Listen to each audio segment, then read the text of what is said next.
Some of you may be aware, maybe you're not aware, but today marks 5 years that Jeanette and I have been leading this church.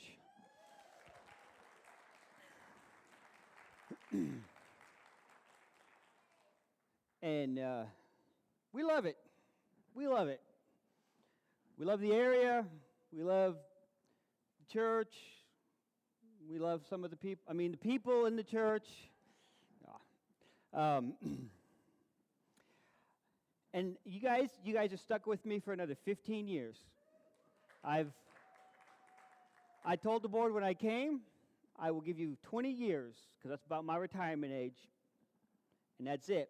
My wife has other plans, though. My wife says I'm not going to retire.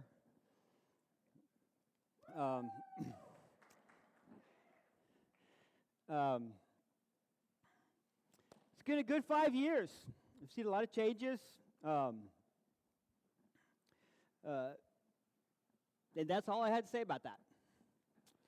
I wasn't sure exactly how to end that whole 5-year thing, but that's how I'm going to say it. Eli came down these stairs on Friday, and he had a bag in his hand. It was a gift bag, and he was going to give it to his friend. And I was kind of curious because I knew it wasn't Christmas. I also knew that it wasn't his friend's birthday. And so I was kind of curious as to what exactly Eli was doing. Now, it was somebody else's birthday, and so Jeanette and I were going to go celebrate with our friend. Oh, Stephen Crowley, that was his birthday on Friday. Everybody say happy birthday, Stephen. And so we had bought him a birthday gift, and we were giving it to him, and I think that's what spawned the idea for Eli to give his friend this gift.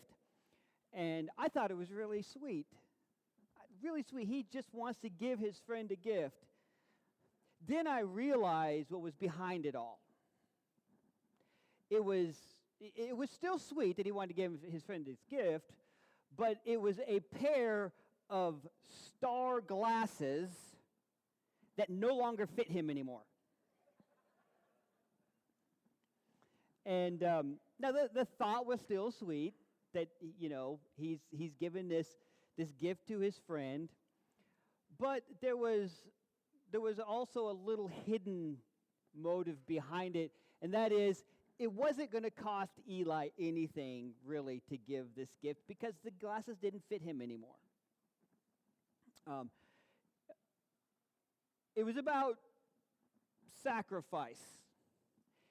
Eli, to give this gift, as sweet as it was, there was no real sacrifice involved in Eli giving this gift because he didn't even have to pay for the bag that it was put in. And so the thought was right, and that's how I want him to think. I want him to think that way. But sometimes we do the same thing as adults. We give, but it doesn't really cost us to give. And the sad part about this is that we give, and it doesn't cost us to give, and then we think we did this wonderful thing because we gave something. And the thought that it didn't really cost us anything to give escapes us. Jesus is the perfect example of giving, and he shows us not only why we give, but the proper way of giving. We know he gave the ultimate sacrifice. We know that it cost him, and that's why it was a sacrifice, because it cost him. And the motive behind the sacrifice revolved around love. And we need to have that same type of love. We need to love as Jesus loved. And what I want to look at today specifically about love is the sacrificial type of love that we should emulate. The love as Jesus loved. And what does that look like? How do we How do we do that? Well, I can tell you this. Giving away something that doesn't fit you anymore is not necessarily the best way of going about it. The first thing we need to understand when we're talking about giving sacrificially, okay, is that it has to be rooted in the right thing. And there are two things really when we give. And when I say give, I want you to understand, I'm not just talking about finances. I'm not talking about time. I'm talking about when we are sacrificing in our life. Because if we give something, we're sacrificing. That sacrifice may be small or it may be big, but we're still sacrificing. So when I'm talking about giving, there's a lot going to be involved in this, not just Pastor Steve's asking for money, Pastor Steve's asking for my time, or Pastor Steve's not asking you for anything. So understand that when we are talking about sacrifice, we're talking about giving sacrificially. It has to be rooted in love and not obligation. That's important to remember. And there's a difference. There's a difference. Sometimes we do things out of obligation, but we do it out of obligation because we love. So that type of sacrifice, even though there's obligation to it, is rooted in love. But when we do things simply because we're expected to do it, that is rooted in obligation. When I lived in Georgia, and this is before I met Jeanette, if you know anything about people in the South, the families in the South are extremely family-oriented. And when I say family-oriented, I mean greater than your immediate family. Okay? Now, the whole phrase, blood is thicker than water, that's the idea behind the Southern family. But their idea of family is not husband, wife, kids. It's not even husband, wife, kids, grandparents and grandchildren. Or you can throw in uncles and aunts and cousins. Their idea of family is second cousins, 3 times removed, best friend. That's their idea of family. And so when you are invited to a birthday party of your cousin's best friend's 3 times removed, whatever, you're expected to go. I was labeled very early on in my adult life, when I moved down to Georgia, I was labeled very on anti-family because I didn't go to every birthday party there was.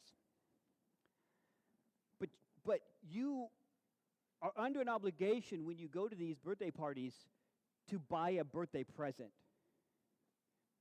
Now, you didn't have to necessarily buy one. You could have found one, I guess, for free somewhere, or you could have taken something that you had that you don't want anymore. But that's not really a birthday gift. There's no sacrifice in that. But that sacrifice, that gift you are giving to this individual, your third cousin removes, best friend, whoever, if I had given a gift, that gift would have been a sacrifice out of obligation, not love. I have to do this, and so I'm going to do it. And how you tell the difference is asking this very simple question.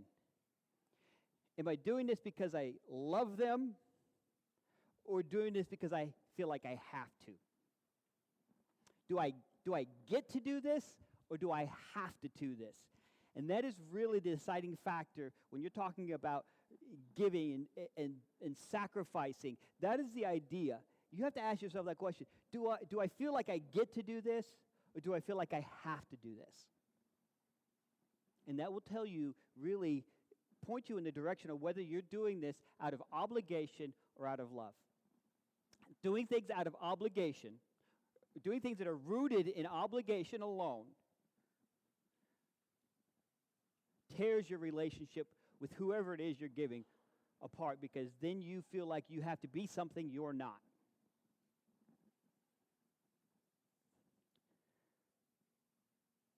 So what does Jesus say about loving sacrificially? What does it look like? How can we know we are living in this love as Jesus loved? Now, there's a lot of different things that we could talk about. A lot of different passages in the Bible that we could go to.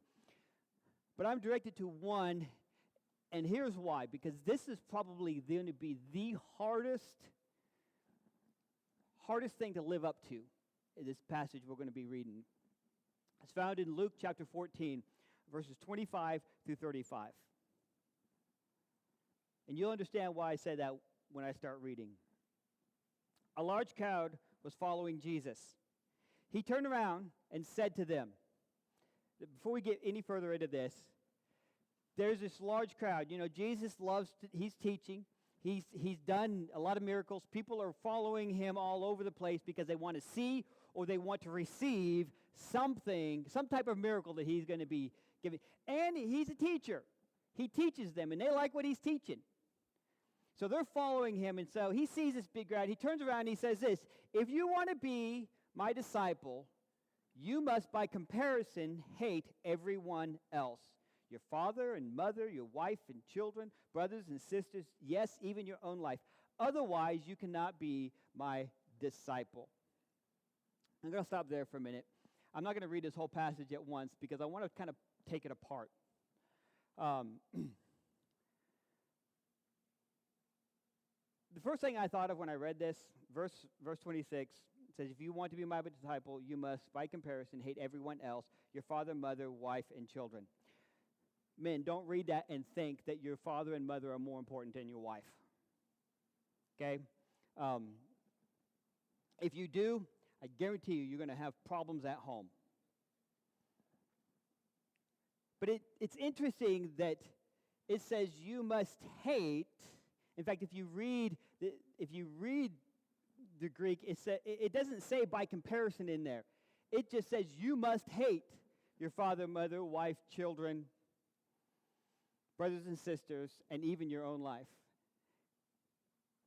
How in the world can we love God with all of our heart, soul, mind, and strength, and love our neighbor as ourselves if we're called to hate our mom and dad and wife and children, brothers and sisters?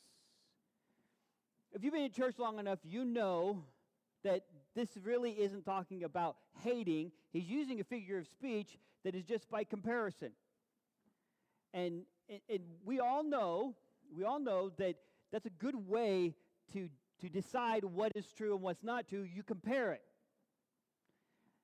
So what he's saying is, if you want to be my disciple, and we're going to look at what the difference is between a disciple and a follower, because Jesus had a lot of followers, but he didn't have that many disciples.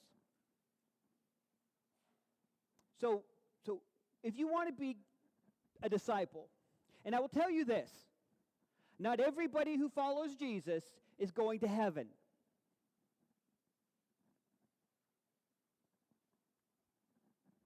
Not everybody who follows Jesus is going to heaven. There's a lot of people who are following Jesus around who probably won't spend eternity with him. Because just because you follow somebody doesn't mean you emulate them. Doesn't mean you listen to them. A disciple, on the other hand, is a person.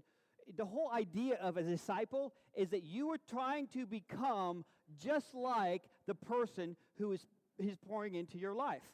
Your rabbi, your teacher. As a disciple, your ultimate goal is to be exactly like the person who is teaching you. That's not what a follower is. We'll look a little bit more about that later. We have to learn, if we want to be his disciples, what it looks like to love God the right way. And he gives us a hint here by saying our love for him should be so strong that our love for anybody else looks like hate. And if you were like me when I first started processing this, I'm like going, I don't get it, God. How can I love you so much that how I respond to how I love everybody else looks like hate? I just don't get it. And then it dawned on me, and if you know anybody who has been or is in a new romantic relationship, you get it. You get it. Because what happens? You have a friend, and they get into this new romantic relationship. They're infatuated with this person. You used to talk to them every day, and if you're like my wife and Pastor Crystal, every minute. You talk to them frequently, and all of a sudden, they fell off the planet. You haven't seen them or heard from them in 3 days, and you're like going, they must hate me now. Well, that's not the case. They still love you the same that they loved you before. But why aren't you experiencing that same kind of relationship that you had before? Because their love for you is nothing compared to their love for this new romantic relationship that they had. You starting to get it now? It's not that they don't love you. It's that you're not the most important thing in their life anymore. Not even close. I don't care how good a friend you are. Now, it looks a little differently now with social media.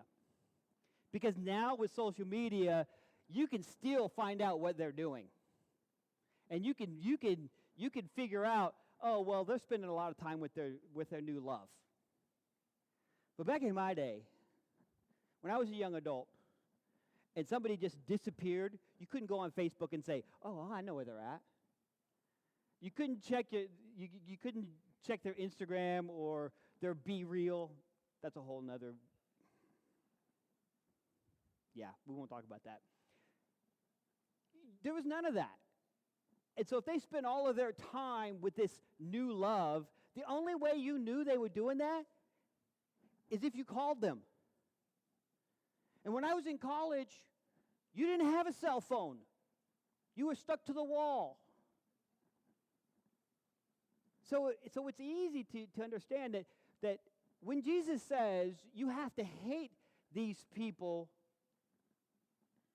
he's saying you have to be devoted to me above and beyond so much that your love for these people to the outside observer looks like hate.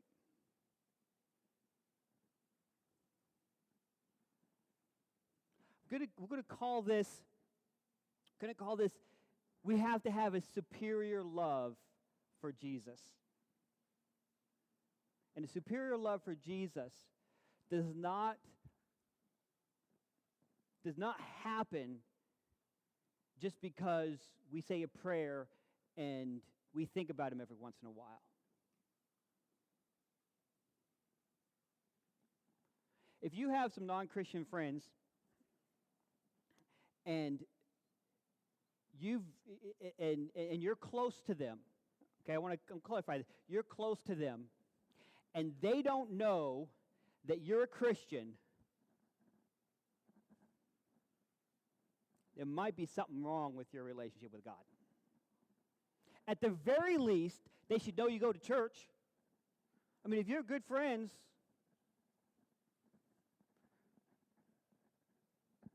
I would even venture to say that if you have not told them at least once that you're praying for them, maybe you're not as close to them as you think. Maybe you are close to them and you're just not as close to God as you think.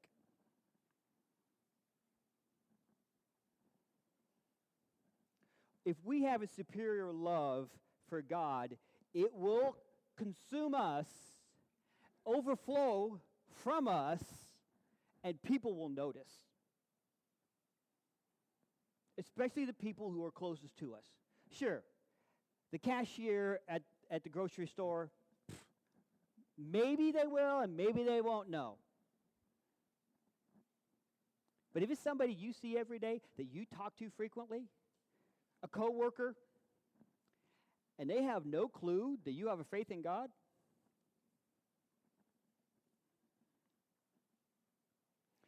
so So what does this superior love look like when it deals specifically with your family? Because this is what Jesus is talking about. Jesus is talking about father and mother and wife and children and brothers and sisters. All of those are family. What does it look like? What does it actually look like to say, I love Jesus so much that my love for my family might be considered hate by the outside observer? Let me ask you this question. Does your love for your family keep you from regularly going to church? Now, you don't have to go to church to be a Christian, 100%. But I tell you, some of the most mature people, mature Christians, like I would venture to say that almost every mature Christian that I see, that I know, are in church almost every Sunday. Does your love for your family keep you from giving of your time and finances to the church? Does your love for your family keep you from hesitatingly preach godly principles to them? As a youth pastor, I was a youth pastor for almost 20 years.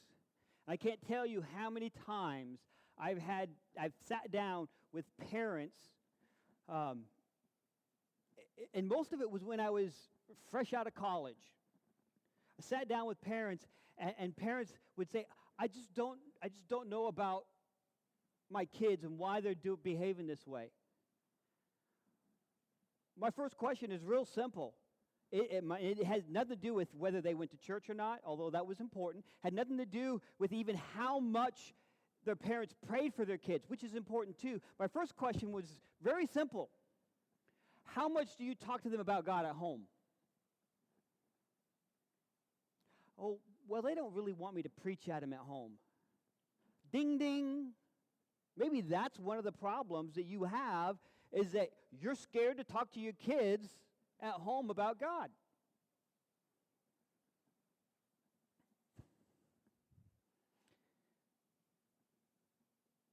Superior love moves you to faithfulness to Jesus, even if it means you are abandoned by your family. If you're willing to sacrifice your love for Jesus and your devotion to Jesus to be loved by your family, don't expect to see Jesus in heaven.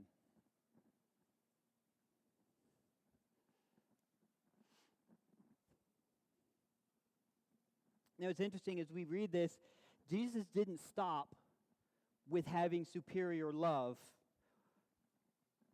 Jesus didn't say, okay, that's it. That's all I need to say to you guys.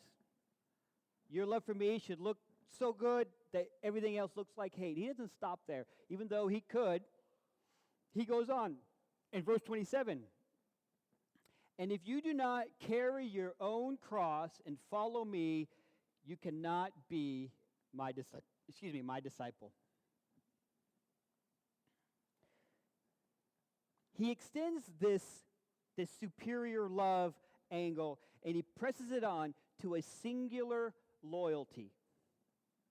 One of the things that frustrates me sometimes is when people use the phrase, and maybe you've heard it, it's just the cross I have to bear. How many people have ever heard somebody say that? Maybe you've said it yourself. And usually they're talking about some illness that they're going through, or a bad relationship, or a spouse that's not saved.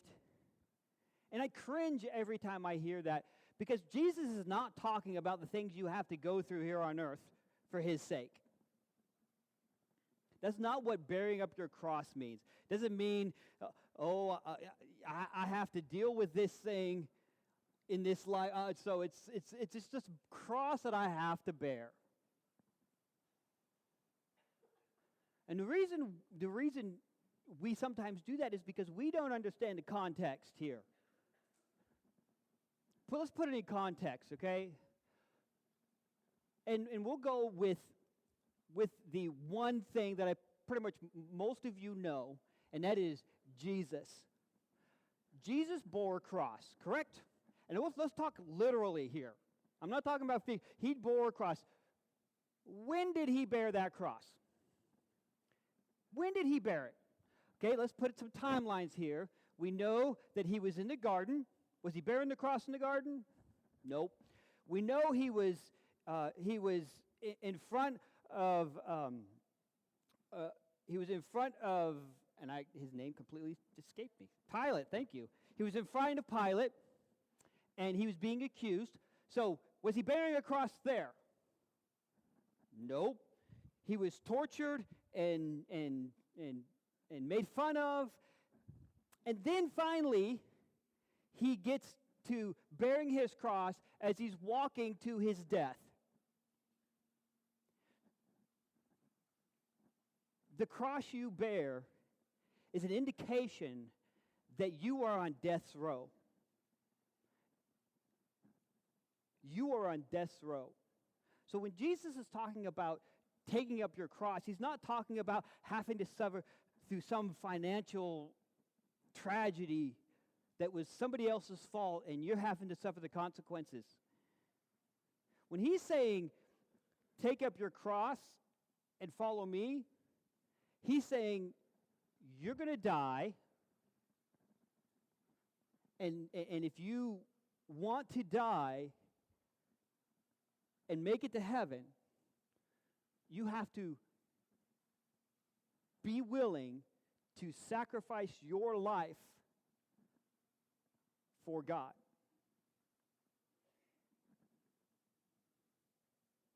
It's not about, oh, I gotta do this little suffering. My family doesn't understand why I'm a Christian, and it's just a cross that I have to bear.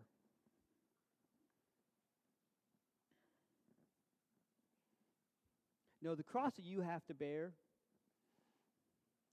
is your willingness to die to self. Paul writes about it when he says, I have been crucified with Christ. It is no longer I that live, but Christ lives in me. What does he mean by that? He means that this body, the physical desires of this body, no longer dictate what I do, but it is Christ who lives in me, who decides what I do and don't do. And that's what Jesus is saying here.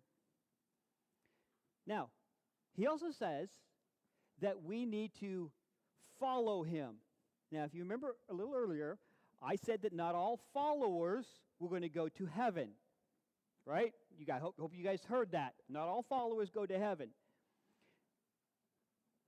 But that doesn't mean that a disciple doesn't follow Jesus. Following Jesus is part of discipleship, but not all of it. You know, there are three types of people that really, I think, everybody falls into who are aware of Jesus and actually have an attraction to Jesus. Okay? I'm not talking about people who say, who's Jesus? I'm not talking about people who say, yeah, I know who Jesus is, but I could really care less. You have Jesus, you know who Jesus is, and there's something that draws you to Jesus. You maybe even you claim to be a Christian. You fall into three categories. The first one is what I'm going to call a fan. It's football season. Who's excited? I was going to start throwing out some college football teams, but I know I don't want to get too crazy in here. Although I will say that the Huskies are ranked 10th this year. So I know none of you care about that, but I do. So, and because I'm up here speaking, I'm going to say that. That's right. That's right. What does a fan look like? Now, there are all kinds of fans. There are fans like me, and I don't call myself a very big fan of most things. I like to keep track of the scores. I like to watch a game every once in a while, especially if it's an important game. I like to, even every once in a while, if I get the chance and everything works out, I even like to go to a football game. Last year, the Seahawks played in Kansas City. No lie. It was the coldest day of the year. We didn't even stay for the whole game because I think my foot was frozen up to my ankle. But I went because I'm a fan. You know what a fan doesn't do? The fan doesn't put himself too far out to pay attention to what's going on. He doesn't invest too much. Now, if you've ever been to a professional football game, you know the tickets aren't cheap. And so we sat in the nosebleed section with all of the other I don't want to say other. With all of the drunk people. That slipped out. That wasn't meant to be there. Not all of them were drunk, but that's usually where a lot of the... we went down and we enjoyed the game and we drove back. But that was very... I just don't put myself out. And that's how fans are. And when you're a fan of Jesus, if the situation's right, you'll go to church most Sundays, as long as it doesn't put you too far out.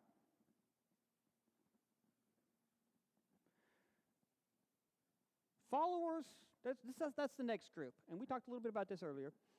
Followers will be a little more invested because what do? They follow. So where Jesus went is where these followers went.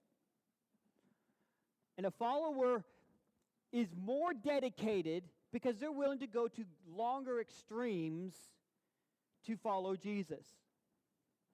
But there is still a limit to their commitment.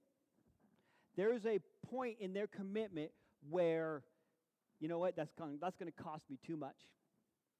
So, great Jesus, I'll follow you, and usually followers, more than fans, because fans really don't follow very much, followers are expecting to get something out of it.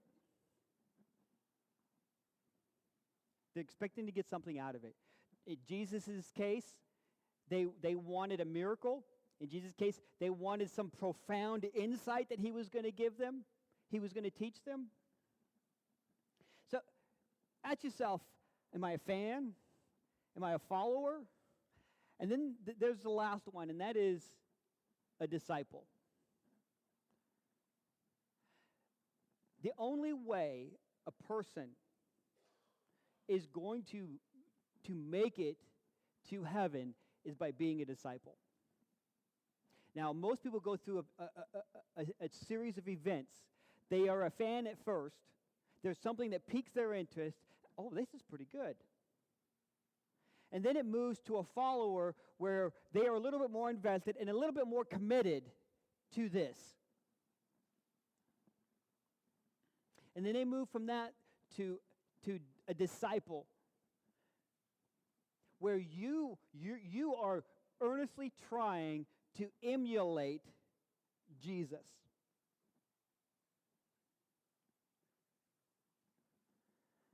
That's why he talks so much about being a disciple. Because he understands that if you are not a disciple, you are not going to inherit the kingdom of heaven.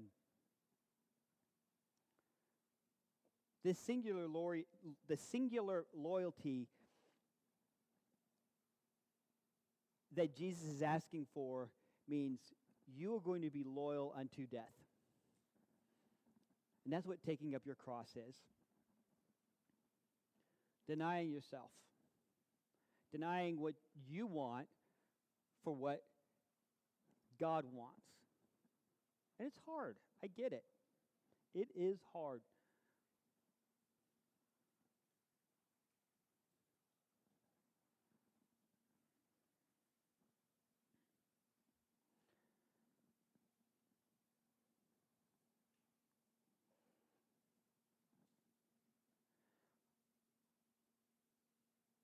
what is most important in your life? And I say Jesus is the most important thing in my life all the time. Jesus, my whole life, for the most part, revolves around Jesus, including what I do for work. And it's really interesting because sometimes, and I've talked to pastors, and usually these are the pastors that get burnt out and quit. Sometimes their relationship with God becomes a job instead of a relationship. And so don't assume that just because somebody is standing up on a stage and preaching God's word, that they are somehow immune to God being the most important thing in their life. It's easy for people to see somebody who preaches every Sunday as God being the most important thing in their life, because what do they do for a job? They study God's word, they preach God's word, and they talk to people about God. But just because you do these series of things does not mean you have a relationship with God, especially if that is your work.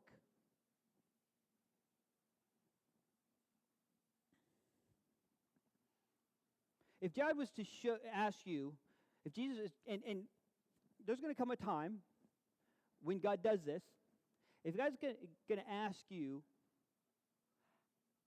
why don't you show me in your life how I am the most important thing to you? There should be evidence. And the more evidence that there is, the more evidence that there is, that the more you had to stand on when it comes to, is God the most important thing in your life?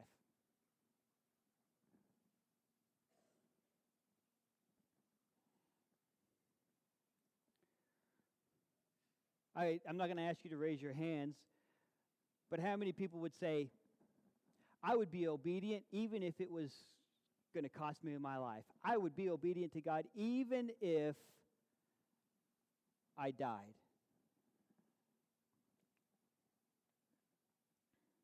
If that's something that you've said or you believe for yourself, I want to ask a couple of questions. I'm just going to read these questions. Could I put them out? How can you say you'll be faithful to death if you aren't faithful with your time in life?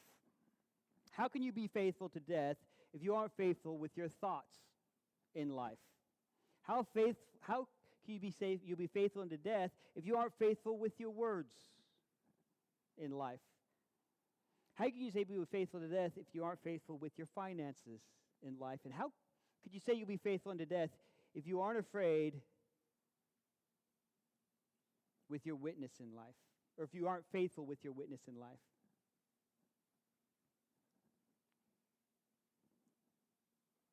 I shared this story before, but I just love this story, and so I'll share it again. A missionary came and was telling about how he was in China, and he was in a church home, and this was many years ago. And I don't know if this was the missionary's experience or if he was talking about somebody else's experience. But he said it was true, and missionaries don't lie, so he's telling us this about a group of Christians who are in a home, and they're having a church service, and they're singing and they're worshiping. And in the middle of this worship service, the door gets broken down, and a group of militants come in with guns. And they say, okay, everybody, we're going to give everybody who wants to save their life and deny Jesus, we're going to let you leave right now. Everybody else is going to suffer the consequences. And so about half the group decided that it wasn't worth their life. And so they left, which left half the group there who says, we are willing to die for our faith in Jesus. After those who were going to deny Jesus left, they closed the door. All the guys with guns took their guns off and threw them off to the side and says, okay, now that all the non-Christians are really gone, let's have church.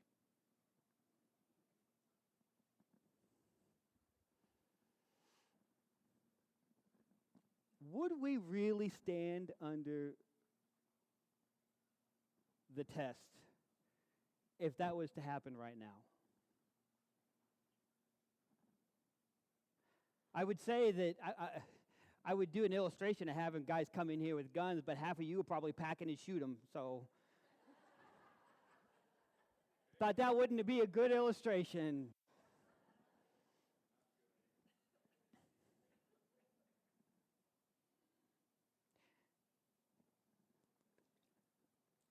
Most of us would find it extremely hard to follow Jesus unto death if we're not willing to follow him in life.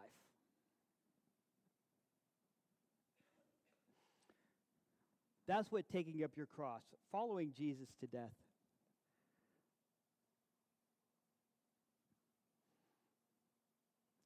There's one more thing that Jesus says, and I want to go ahead and read verses 28 through 35, the rest of this. He said, okay, we'll go back to verse 27.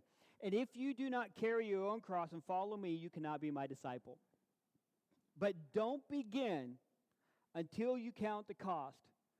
For who would begin construction of a building without first calculating the cost to see if there's enough money to finish it? Otherwise, you might complete only the foundation, therefore running out of money, and then everyone will laugh at you. They would say, there's a person who started that building and couldn't afford to finish it. Or what king would go to war against another king without first sitting down with his counselors to discuss whether an army of 10,000 would defeat the 20,000 soldiers marching against him? And if he can't, he will send a delegation to discuss terms of peace while the enemy is still far away. So, you cannot become my disciple without giving up everything you own. Salt is good for seasoning, but if it loses its flavor, how will it be made salty again? Flavorless salt is good for neither for the soil nor for the manure pile. It is thrown away. Anyone who has ears to hear should listen and understand. Verse 33. So you cannot become my disciple without giving up everything you own. We don't like that preaching. You mean I have to give up everything? Well, that's what it says. Got to give up everything you own. Now let's put this into proper understanding. This is not saying that you need to go and sell everything that you own, house, car, clothes, everything, and then donate all of the money to the church. Unless God specifically told you to do that, I'd advise you not to do that. So what does it mean that we are giving up everything we own? It means that you no longer consider it yours, you consider it God's. And everything is used for God. Everything. It's tough. It's tough being a Christian. It's tough being godly. It's tough doing what God wants us to do. And I'm going to be honest with you, it'd be hard for me.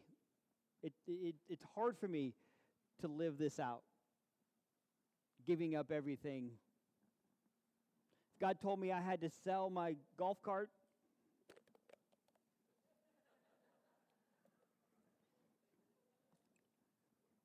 thankfully, he has not told me that, and neither has my wife, so I still have my golf cart.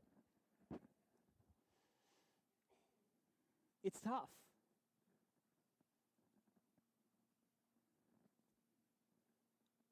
If God tells you that he wants you to give up something that you like, if he wants you to sell something that you enjoy, if he wants you to give up this activity because you need to be spending more time on this.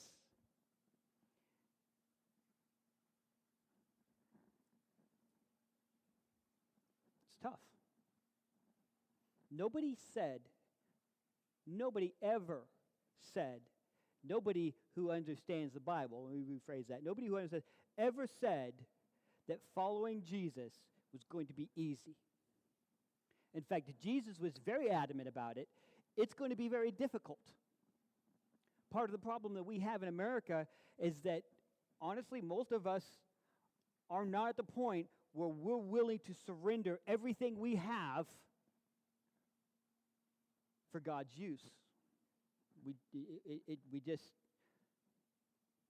It's my stuff. Why do I have to give it up? Why do I have to let somebody else use it? It's my stuff. It's my time. I work 40 hours a week, 60 hours a week, whatever you work. When I get home, it's my time. I worked really hard for all this money. It's mine. I've spent hours on this relationship. It's mine.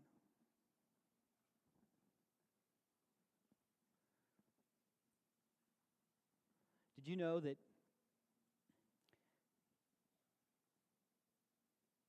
phrase, it's mine, that is the attitude that got Satan kicked out of heaven in the first place? I deserve this. I want this.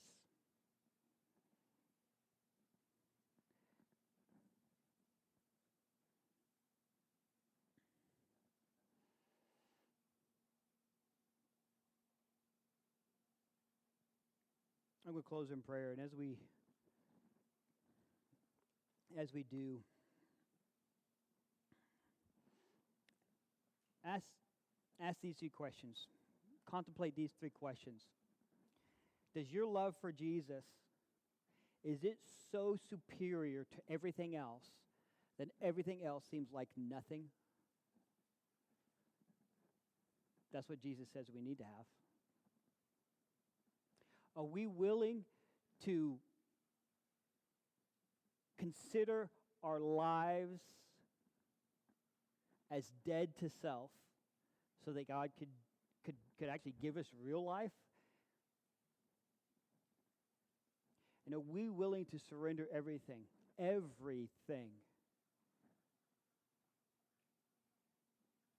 God's purposes? And if he tells us get rid of it, then you get rid of it. If he tells us to give it away, you give it away, whether the sunglasses fit or not.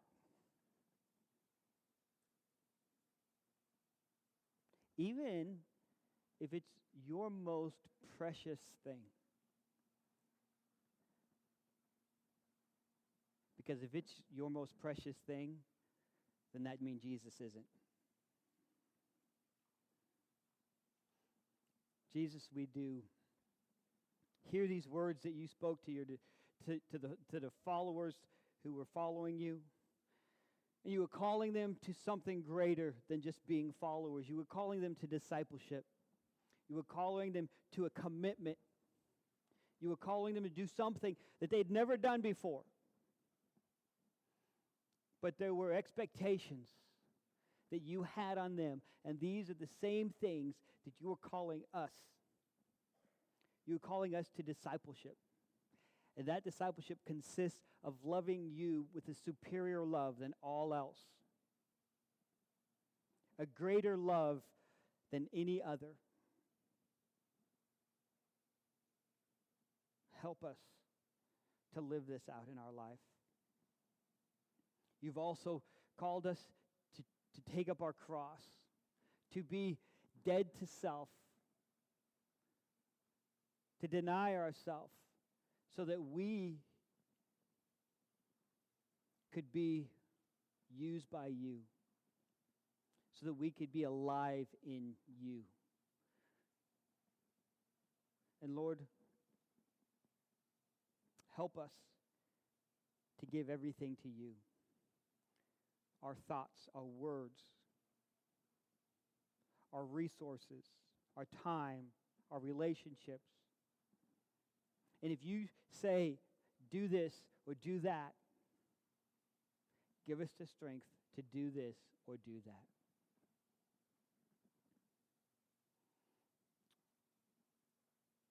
What a wonderful thing it is to be in your presence. But even more wonderful to be in obedience. For that's where our faith, our discipleship is lived out. We love you.